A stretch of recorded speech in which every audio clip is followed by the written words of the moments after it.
By 1990, Metallica wasn't just a band. They were an entire movement. They were the undisputed kings of thrash metal, a genre they basically invented with insane riffs and an attitude that millions of people loved. They built an entire empire from the ground up, all by themselves, but that empire was starting to crack. Their last album was a masterpiece, but it sounded terrible. Famously destroyed for its bad production and a bass guitar you literally couldn't even hear. The band knew they had pushed their style as far as it could possibly go. They were bored. They wanted something new, something bigger, something heavier. They were about to go into the studio to create a new sound, but in doing so, they would start a creative war that would cost them over $1 million, get them divorced, and start fights so insane they nearly destroyed the band for good. This isn't just the story of their most successful album. This is the story of the one that divided everyone. A record born from so much pressure and chaos that it's their biggest win and the moment that was almost their last. To understand how big this explosion was, you need to see where Metallica was at. In the thrash metal world, they weren't just big, they were gods, worshipped for albums like Master of Puppets. But after their gigantic Damage Justice tour, they were getting tired of their own formula. James Hetfield and Lars Ulrich, the guys who wrote all the songs, were sick of playing 10-minute ridiculously complex epics. The insane speed, the crazy song structures, it wasn't fun anymore. It was a creative prison. They needed a change. They started listening to simpler, more powerful bands like AC/DC and the Rolling Stones.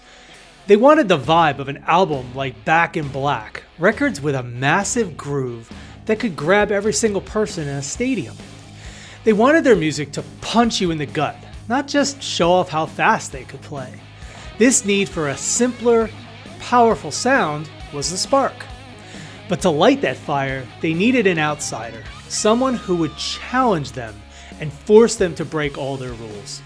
They found that person in a producer known for radio-friendly rock, the exact sound many of Metallica's biggest fans hated. His name was Bob Rock, and he was about to walk into a firestorm. This guy Bob Rock was famous for producing bands like Motley Crue and Bon Jovi, artists known for their slick, chart-topping sounds. For many of Metallica's diehard fans, hiring this guy was the ultimate betrayal. The band didn't care though. They heard the huge sound of Motley Crue's Dr. Feelgood, and that was the power they wanted. At first, they just asked Rock to mix the new album. He said no. Rock told them he wasn't a mixer. He was a producer. If they wanted his sound, they had to do it his way. He would produce the entire album, or he was out. The band reluctantly agreed, and the two worlds immediately collided. Bob Rock's entire philosophy went against everything Metallica had ever done. For 4 albums, the band kept total control, recording their parts separately. Rock threw that out the window. His first demand was insane. He wanted all 4 of them in one room, playing together, to capture the live energy he said was missing from their records. And he didn't stop there. He challenged everything. He pushed James Hetfield on his lyrics, telling him his ideas were lazy. He told him he needed to dig deeper and get personal. He picked apart Lars Ulrich's drumming and Kirk Hammett's solos, demanding more feeling and less perfect technique. From day one, it was clear this wasn't a collaboration. It was a fight. It got so bad, Hetfield started calling the producer Dr. No because he shot down every single idea. The band, who were used to being the masters of their own universe, were suddenly at war with the very man they hired to help them. The recording sessions started in October 1990, and for the next 8 months, the studio wasn't a studio. It was a war zone. Bob Rock was a complete perfectionist, but so was the band. The conflict was constant and absolutely exhausting. They argued over everything. The drummer, Lars Ulrich, famously spent days, not hours, just trying to get the perfect snare drum sound. Days. Rock, in turn, questioned every single choice, forcing the band to defend every riff and every lyric they had.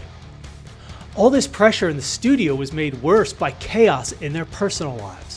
While making the album, 3 of the 4 band members went through divorces.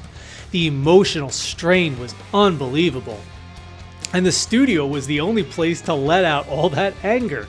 The process was painfully slow and cost an insane amount of money.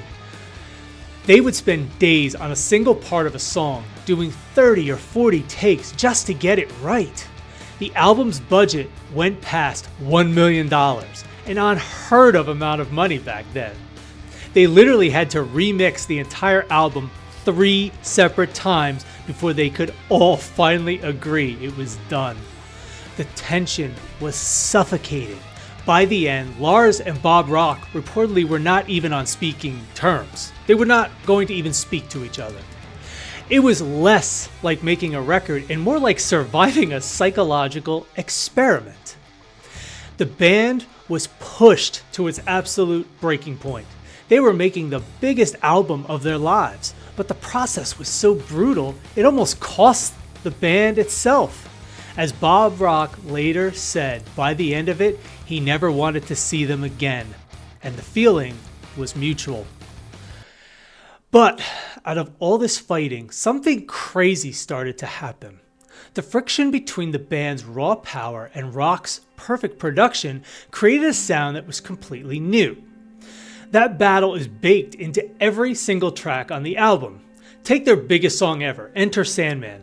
This song was a huge fight. For starters, Kirk Hammett's iconic main riff was almost thrown out. More importantly, James Hetfield's first lyrics were way darker, about crib death. Bob Rock pushed back hard, arguing the subject was too grim, and that a simpler story about nightmares would make the riff a true anthem. Hetfield fought him on it, but eventually gave in, and a metal masterpiece was born. For Sad But True, Rock convinced the band to tune their guitars down and slow the tempo to a heavy crawl. He argued that the real heaviness wasn't about speed, it was about weight. On the Unforgiven, they flipped the power ballad formula upside down with quiet verses and heavy explosive choruses, a revolutionary idea that came directly from the push to abandon their old habits. But maybe the biggest battle was over a song James Hetfield never even wanted the band to hear. Nothing Else Matters was a super personal song he wrote for his girlfriend. He felt it was a sign of weakness, that it was completely wrong for Metallica and was too scared to even show it to the guys.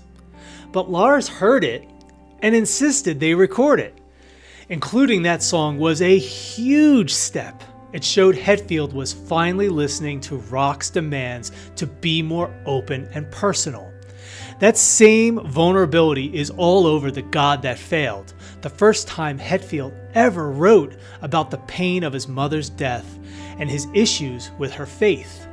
Even Jason Newsted, whose bass was literally silent on the last album, came up with the main riff for My Friend of Misery.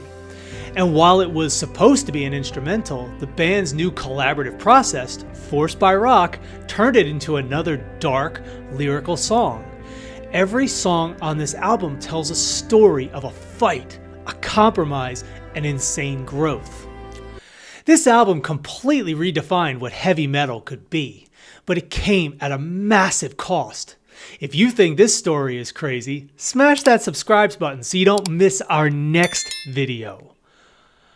When Metallica, the album that would forever be known as the Black Album, was finally released on August 12, 1991, it exploded.